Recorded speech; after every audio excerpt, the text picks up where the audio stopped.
How you entrepreneurs, today we have Ryan Matthews. He is an inspirational speaker, an author, and a decorated veteran. He's trained over 1,000 dogs. It's a pretty wild story. He talks about all the different adversity he's kind of gone through, stabbing himself to doing the wrong thing in a wrong moment and getting in some big trouble, kind of working through it. It's a strong story of fighting through, knowing the situation and trying to find the right path. Take a listen, subscribe, and tell your friends. Welcome to the road to growth, success of an entrepreneur. We've raised the bar. Learn firsthand from successful business owners and create your own path to success. I'm going to show you how great I am. It's time to hit the road to growth with real estate agent Vinny SD. All right, so we are here with Ryan Matthews, inspirational speaker, author, decorated veteran. You have been on TEDx twice. Also, you built out your civilian training program, correct? Over 3,000, I think, dogs trained, correct? That is, you got it. All right, so you have a wild story, so let's just get into it. Let's do it. I love it. No time like the present, right? Yeah. I think your audience can appreciate this. We're going to start this way, and I hope they really like roller coaster rides. So I joined the Army not because I was a patriotic American. I joined because I wanted to run away from what was uncomfortable in my life, and that was me having a drug dealing career. And what happened was my defining moment to join the military was when my friend robbed me of my own drugs.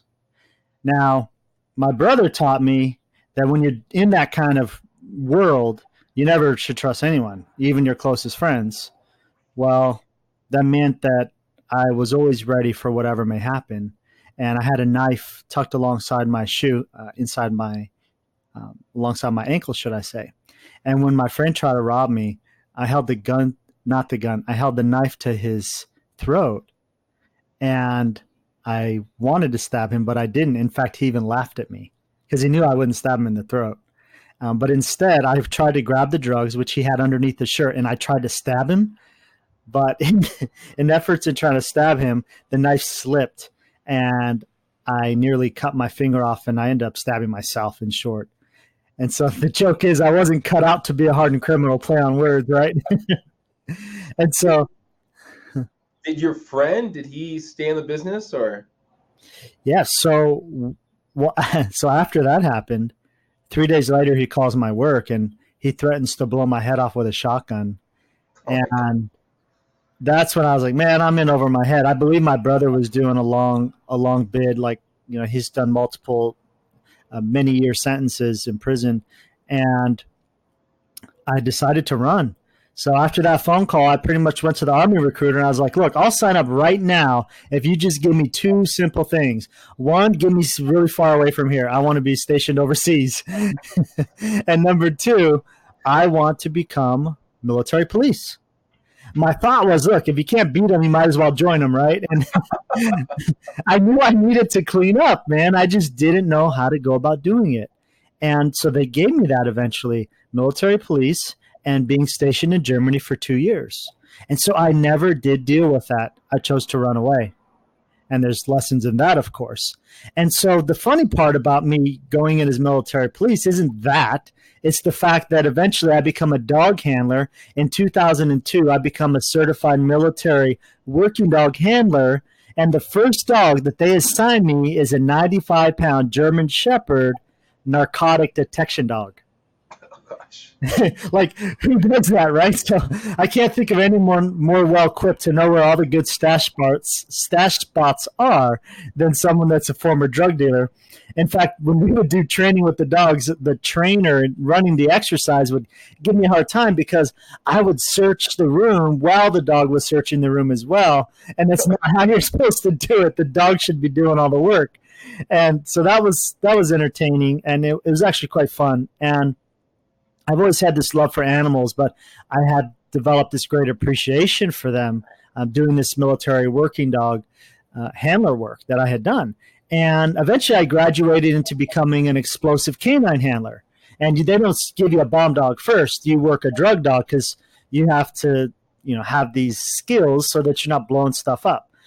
Well, that seemed really cool. And I had worked with like president, vice president, 4-star generals, all kinds of fun stuff, many Secret Service missions. And it seems cool. And from an outsider, it's like, wow. And, I'm like, yeah, we did these bomb threats. Well, it seems cool until you know what's really going on behind the scenes. And when they tell you to go and search inside a building for a bomb, it fucks with your head. And so I developed PTSD even before the war, because I took my job so serious that when they would say, there's a bomb in that building, go and find it, I really believed it wholeheartedly. I took my job so serious, and I told myself that I was dead to have the courage to go and search that building. And I did that time and time again, and eventually it takes a mental toll. And I also, at one point, had volunteered to go to the war. And I deployed with an explosive canine dog. And that was kind of a shit show, very much so, not kind of, because I didn't get one day of training. So I go to war, and I did not know what to expect. I mean, so much so as we do this thing called a combat land. And that means they turn the engines off to the plane, and they shoot off these heat flares from our plane so that an RPG, a rocket-propelled grenade, can't shoot us down. And so they turn the engines off, and they pretty much do a nosedive, and then you hear thunk, thunk, thunk, thunk. And I'm like, what the hell's going on? And this soldier across the way must have seen my oh shit face, because he's like, combat land. And I was like, what is a combat land? Like, I didn't have a clue what to expect. And now I was kind of messed up prior, because the plane before that we had taken, we had to emergency land because we lost the oxygen supply. So we did an emergency land in Interlake base in Turkey. And so I was already messed up from that. So I did the war thing, and I served 6 years in the Army, and it really gave me a lot of discipline. It gave me leadership. It taught me to be direct, sometimes too direct, especially if you ask my girlfriend. And I gained a hugely needed newfound confidence in my military service. Where did you grow up? I grew up, that's a very interesting question too. I grew up all over, but for a majority, I grew up in Orange County. What's unique about me is, I grew up in Orange County, and primarily that's where I lived, and we moved around a lot. However, I would also go to LA to visit my mom on the weekends, and not always in the best neighborhood. So I know this LA lifestyle, and I know this Orange County lifestyle. And for those of us in Southern California, there really is this thing called the orange curtain, and it certainly does exist, right? And so I know a bit of both, and I'm really glad that I've had that contrast and seeing that there's different ways of life. So how does, most people, because you try to get away, or you look to get away from your drug dealing background, right? And then you go into the military, you kind of evolve as an individual, yet you decide to go back to Orange County. Like, did you ever think about starting new, starting fresh, or was that just like a demon you had to go after? So I actually, after the military, I took a contract job as a narcotic dog handler on Kwajalein Atoll.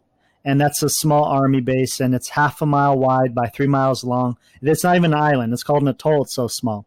And so that's what I did after the war when I had gotten out. And it was a really chill job. Well, I met an incredible woman there, and we had ended up doing a long-distance relationship.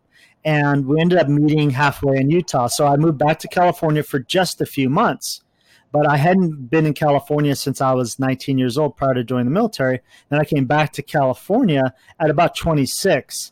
And we do this long-distance relationship. We meet in Utah, and we rent an ATV. And there's not a whole lot to do in Utah. So we spend a majority of our time riding this ATV around. The issue was I had only been on an ATV like 2 other times in my life.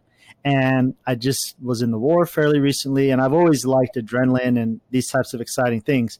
And I was very reckless with this ATV. And in short, I ended up going 52 miles an hour around a loose gravel curve. And I ended up losing control. And I remember yelling jump to land onto the trail. And my ex-girlfriend was on the back, holding on to the back rack of the ATV. And it was too late. It flung me over the handlebars. I rolled down the mountain, bust my helmet open on a boulder, and I'm choking up water in the stream at the base of the mountain. And she is pinned under the ATV, pinned against the tree. And I had to crawl to find her, and I had to look in her eyes and tell her I had to leave and go and get help because no one could have found us. The cliff was so steep. And so it took me 45 minutes. Of course, my cell phone didn't work, and I had tracked the time, and I found help, but it took 45 minutes. And eventually we were able to get the ATV off of her, and she ended up getting flight for life. And I'm so thankful and grateful that she did survive. And I moved to Colorado to be with her and to take care of her after she had 12 broken bones, a collapsed lung, and punctured kidney, and just had been through way too much. And for many years, I took on all that guilt, and I was very ashamed that I was so reckless with both of our lives. And so I moved to Colorado to take care of her. And so I didn't come back to California up until actually just a few years ago. Oh, wow. So how did you overcome the idea of that guilt? You said you did have guilt and you did have it on your shoulders. What happened there? I remember calling her parents from the hospital, and I'm in the hospital bed, and I'm just screaming on the phone, I fucked up, I fucked up, I fucked up. And that's all I said at first. Like, what are you talking about? And I was like, we were in an accident, and Lindsay's in surgery or something like that. I don't remember. We didn't know what her state was. And it was extreme. I mean, it was so bad, man, that she was like 30 minutes from not making it, I believe they said. And she had to get her whole blood supply. And how I overcame that was, one, time, and two, her loving family. Like, they never did blame me. They were never mean to me. They never criticized me. They were always been so loving and supportive of me. In fact, I've always viewed them as my family, even after Lindsay and I had broken up.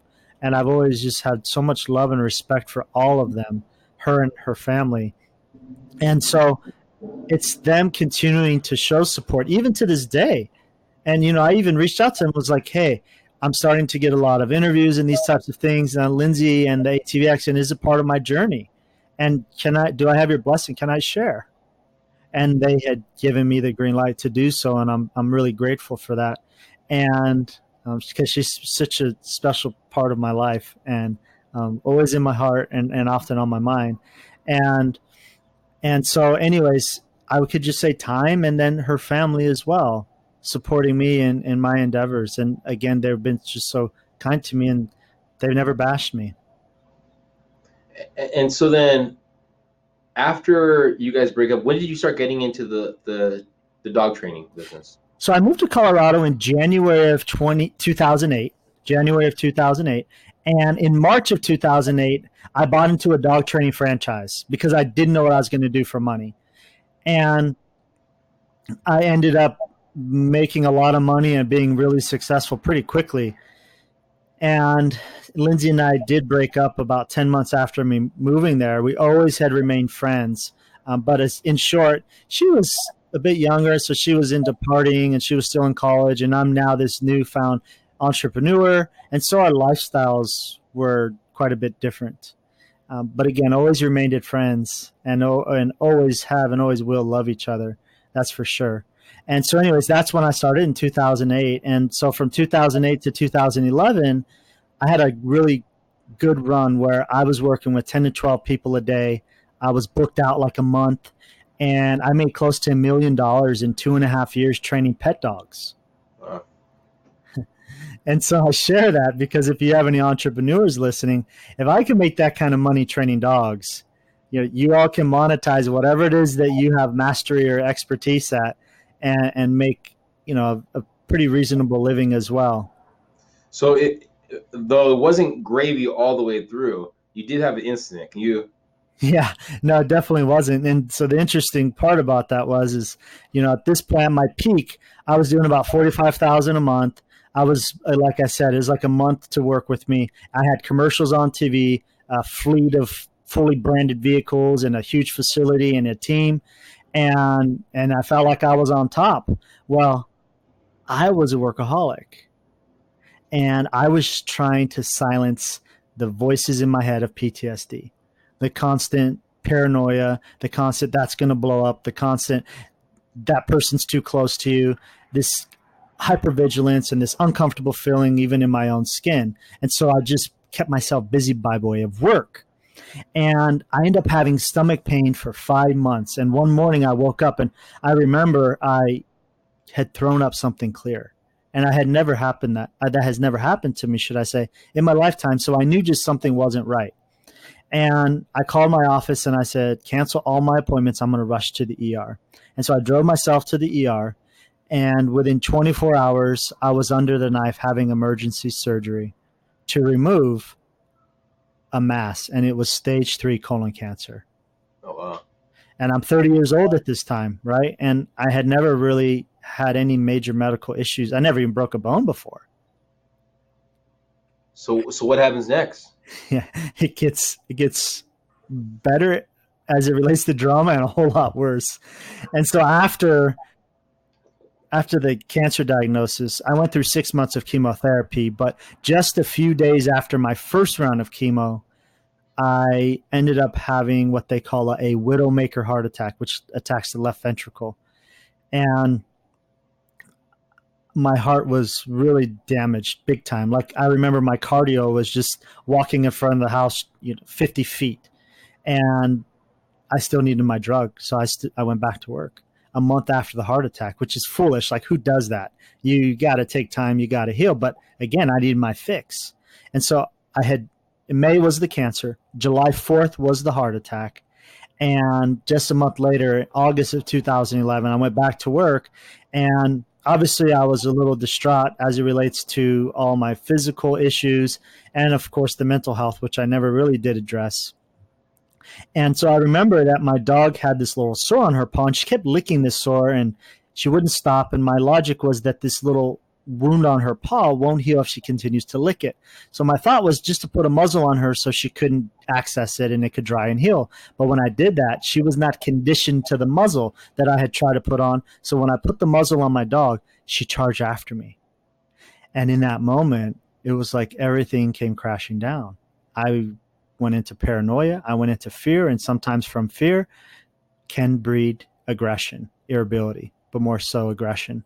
And so when she charged after me, I overreacted and I tossed her numerous times, and I even socked her with a closed fist a couple times. Now, she didn't get hurt. And, I'm trained in Army SWAT, right? Like, I've worked with Special Forces and Infantry. I've done some crazy things. Like, if I want to hurt stuff, I know how to hurt things. I never did want to hurt her. Did I overreact? Absolutely, I overreacted. I could have walked out of the building and it would have been a non-issue, but I was so stuck in my head.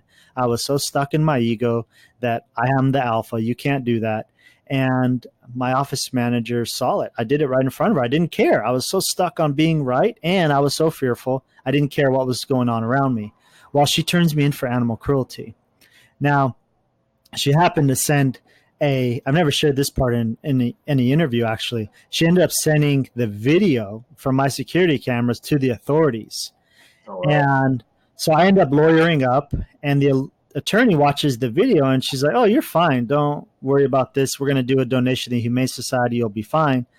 Well, within 24 hours, out in front of my facility is the news crew from all over, and they're doing a story on what had happened. And I was on the front page of the newspaper. This was on the news channel, and they end up making an example out of me. And so all of a sudden, my attorney changes the dialogue, and she's like, "Hey, some things have changed. They're going to make an example out of you, and you need to take a plea. You don't know your mortality." She's like, "You don't even know how long you're going to be here for, given your cancer diagnosis." She's like, "You're going to be in court for 5 years. Take the plea and be done with this and move on with your life and take care of your health." And that's what I did. So I took a plea. I ended up getting a misdemeanor for animal cruelty. I did a month in jail. I lost my business, although I was still able to sell it for $115K.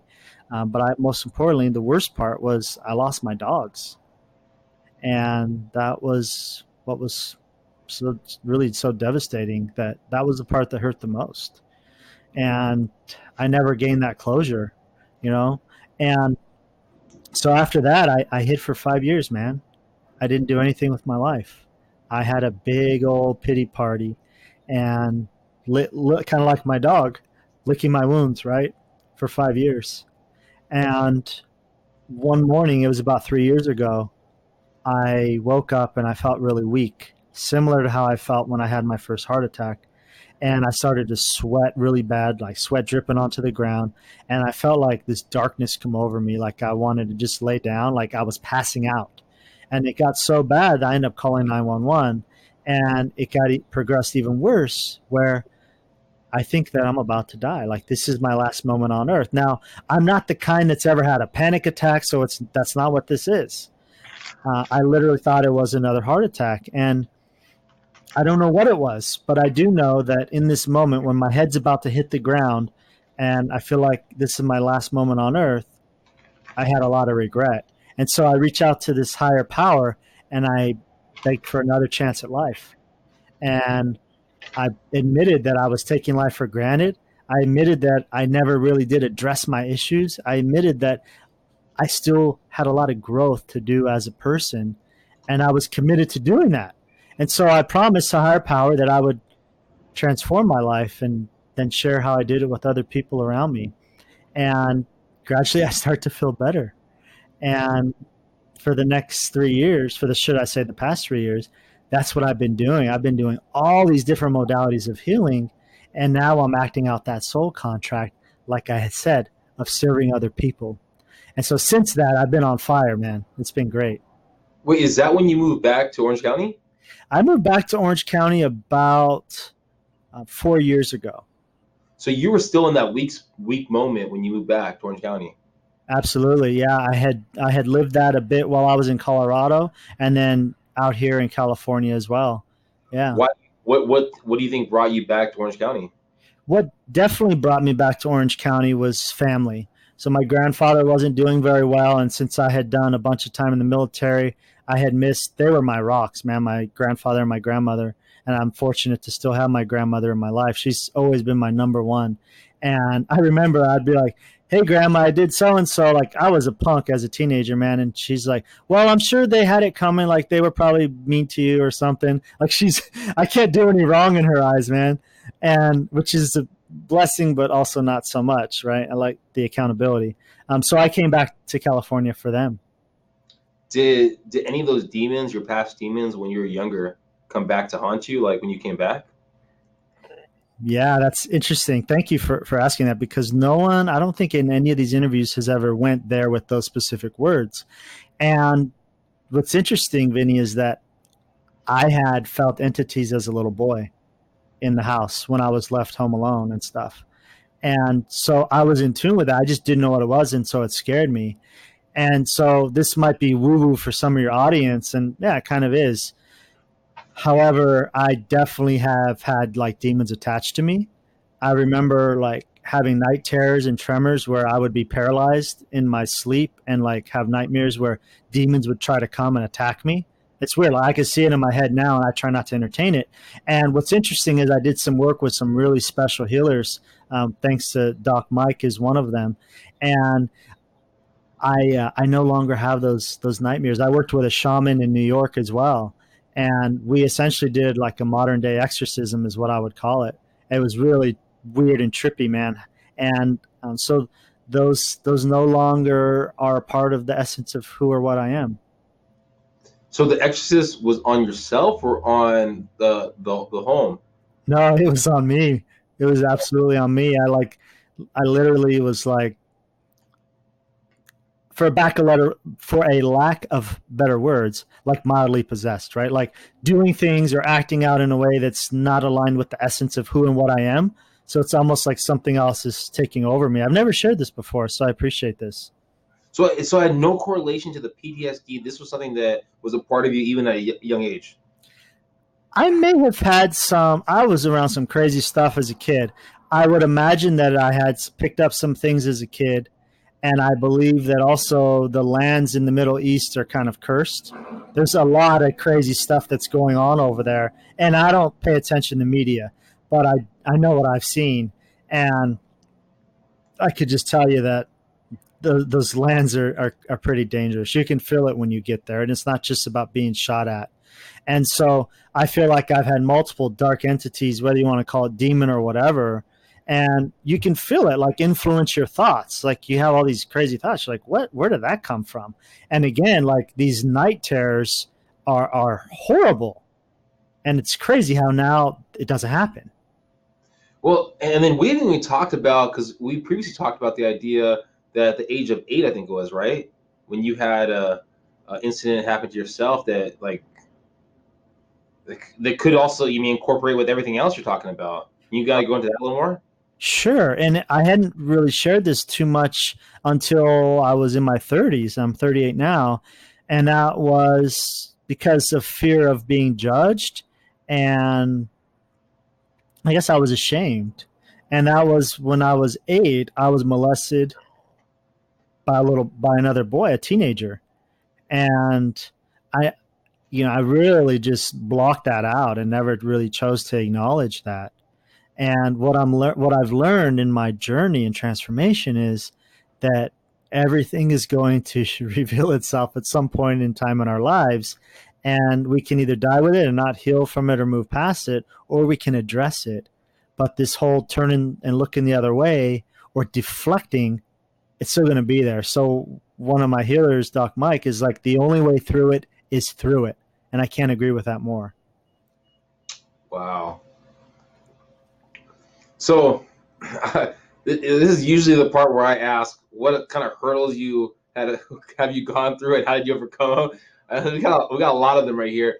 I mean, so so the first two that kind of pop up are the ideas of being molested by someone older than you, right?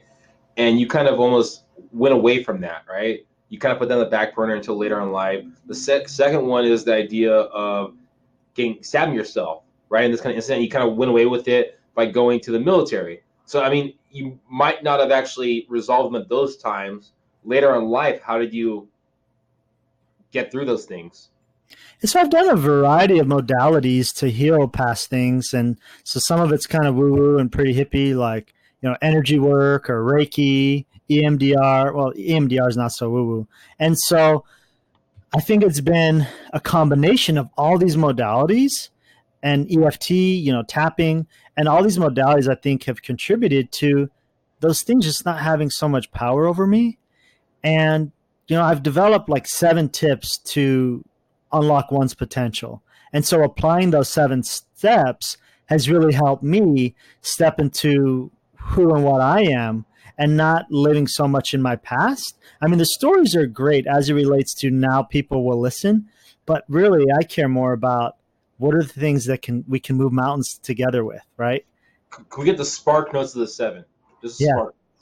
So one of the things was, I was doing that drug dealing and stealing and robbing people and all that stuff as a teenager, and I was being fake.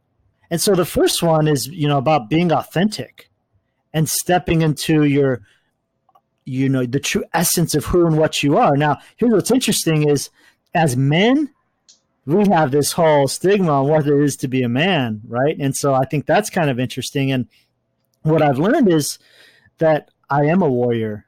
And if I am to truly be challenged and I need to step into it, I have no problem doing that. However, I hope that I never have to. I hope that I can be a soft man, a gentle man, a caring and loving and kind man, which I was like, man, if I cry 3 times a year, I'm a punk ass bitch. And now I don't care. I've cried like probably 3 times in the past 2 days. And, so it's about being authentic and really tapping into who you are, not who you think you need to be for your family, which is true for a lot of high performers that have high performer parents, right? So be straight up and be authentically who you are. And the second one is to not listen to the haters. And so if I would have listened to the haters when all those things have happened, then, I would still be saying, I think today I'll just walk the beach with my dog and get €1 and just hide. right? And that's not living. That's not what life is about. And so I encourage people to not listen to the haters, because the reality is this: some people love real estate and investing in it, and other people hate it. Well, it's the same thing. It's the same item. How can people be so pro and con with it? It's just preference and personality. So I encourage people not to listen to the haters, because they're always going to be there, especially as you gain more influence on others. And then another one is going to be making all your wrongs a right. And man, I had a lot of wrongs that I needed to make right. And that's really freeing. In fact, what came to me in doing that is me being at peace with dying. Like, once I made all my wrongs right, it's like I've taken care of everything that needs to be taken care of. How long did that take you to build the list and actually right those wrongs? So it didn't take very long to make the list at all. It's like a day. And as far as making them right, I'm still in that process. And I got to share, like, that process isn't something I developed. It was by way of one of my healers. Like, he gets all the credit for that. I'm very fortunate that I've been able to meet some incredible people that have shared with me things to massively help me transform my life. And so, number one, being authentic. Number two, the haters. And the number three is, making your wrongs a right. And that's so freeing for us.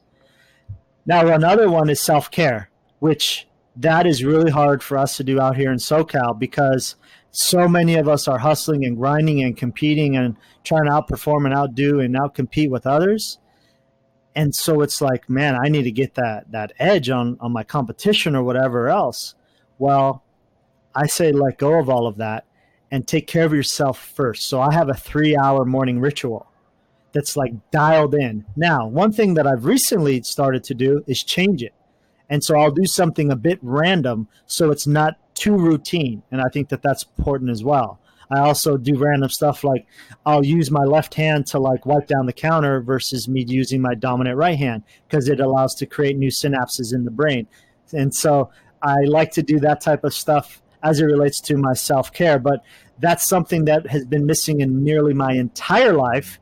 By the way, who's teaching us that? When we're growing up in school or wherever, who's ever saying like this self-care is a thing? Yeah, no one. It doesn't exist. And so I'm a big believer in like, you take care of you, number one, because I feel as though when we do so, we can show up as the best Ryan, the best Vinny possible for our friends, family, and whoever we encounter in that day. So we got to do us first. And sometimes that means boundaries, which is uncomfortable for a lot of us. But it's a healthy thing and it's a good thing. And so I encourage people to do self-care. And then I'll share one more in the interest of time. And if people want to know all 7, we can offer a freebie to give them all 7. And so the last one is to gain mastery. And I say mastery specifically, not an expert, because experts learn and then they stop learning. And they're like, yeah, I am the authority in this space. And guess what? They do. They know a lot. They really do. However, for those that are truly the real deal and choose to think outside the box, they can spot out you're just an expert versus a master. And a master says, yeah, I'm definitely an expert and I'm still a student. I continue to learn. And those are masters. And I learned that from Google X Tom Chi.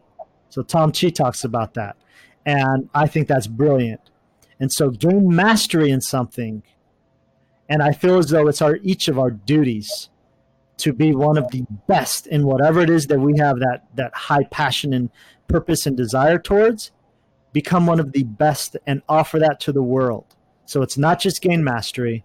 It's gain mastery and then offer it and serve others. Because what's going to happen is it's going to be so rewarding. Like what I'm able to do as it relates to transforming people's lives with their dogs, because some people that have dogs that are like listen and they're chill and they just pull a little bit, they actually take it for granted, versus those that have a dog that wants to kill people, literally, right? That's impacting their entire life. It's crazy. And so one of the gifts I share is my understanding of dog behavior and psychology, and transforming not just the dog but the owner's life together, right? And so that's the last one we'll share is gain mastery and then be of service to others. All right, so there's a lot of nuggets right there that we could probably dive into, but yeah, we'll direct them to your direction to go through all 7. I mean, just a tidbit that I take off it with being authentic. I think in our social media age, it's so difficult to do that.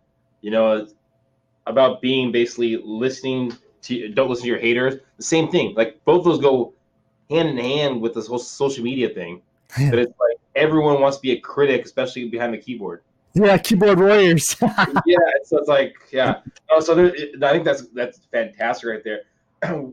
The next kind of idea I kind of wanted to jump back to, we usually kind of jump into the idea if you could give feedback or give advice to either someone trying to get into the field or your younger self. I would really be curious because you seem so different from who you were, at least how you're relaying it to a young age. If you could talk to that 17-year-old, 18-year-old kid before they went to the military, what kind of advice would you give them? I would say hang on for the ride and persevere, because on the other side, it's going to be a really beautiful thing. Awesome right there. But I appreciate everything that's happened to me. And I wouldn't get rid of any of it, because it allows me to serve other people, man. Right? And so I can relate to a lot of people because I've been through a lot. And the other thing is I can provide hope. I mean, it's powerful that you say that right there. Like, I hear some other people that I've been lucky enough to talk to, and it's really how you reframe everything you do. Like, some people would stop at the stabbing thing. They'd be like, I'm just going to go down this path. This is who I am, blah, blah. Or it's like when you had that incident with your dogs, your training, I'm just done with it. Just stay in that kind of that space right there. But you kind of looked at it, hey, that's who I am. That's how I grow. Well, what's next for Ryan Matthews? What's next for you? Yeah, man. So now it's a matter of learning how to play at the next level. And so I've done pretty decent. Like, I know how to build $1 million company, but not multi-million-dollar company.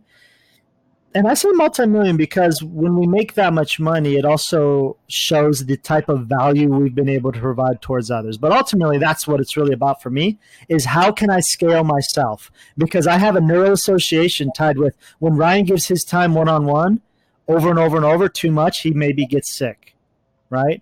And I want to learn from how I did things in the past and improve upon and become more efficient and leverage myself more so. So what I'm trying to do, what I am doing is creating an online dog training platform. It's going to be available in about 2 months, where right now I'm hundreds of dollars per hour to work with me for dog training. I only take a few select people per month, and that doesn't feel good for me as it relates to the collective. And so that's why we're going to offer like $37 a month, online dog training, over 100 videos, and you can learn from me by way of watching videos and then webinar. And so that's one way I'm scaling myself. I'm sharing myself with the masses, and my game plan is to get that into the 25,000 dog rescues in America, because if we can have the support for the dog owners when they first get a dog, we can reduce the frustration. We can reduce the dogs being returned to the shelter. And that means those 2 million pets that are euthanized every year, that means we can impact those numbers in a positive way. And so that's the World of Dog Training brand. And then I also have Peace of Mind Hemp, which is a no THC, meaning non-intoxicating hemp-based brand for pets. And that's me just saying thank you, because my military working dog kept me safe and alive in the war. And I did not know how to feel, man. I did not know how to love or care for people, but dogs I was able to care for as I started to evolve and grow, and dogs taught me how to love again. And so I feel like I owe them my life, and my Peace of Mind brand is my way of giving back, to saying thank you to dogs and hoping that I can help them on their tough days. Because the reality is, look, sick dogs and sick Ryan, we have some things in common. I know what it's like to go through some life-threatening things. And then the last part is my Survivor to Thriver brand, which is IamRyanMatthews.com. And with that, I do professional public speaking, and I do transformational work with people. And I only work with people that are truly ready for change. That is essentially with everything and anything I do. I say no a lot, because I only want to work with people that are truly eager and ready They just don't know how to get there from where they're at. All right, I got one last question, and maybe this is a little bit of selfish of me for this question right here. No I don't have a dog right now, but I'm planning to have a dog next year. What's one piece of advice you can give to someone that doesn't have a dog right now that's looking to have a dog in the future? That's so great, man. I love this. Don't get a dog based on the cute factor. Okay. Get it based on the personality.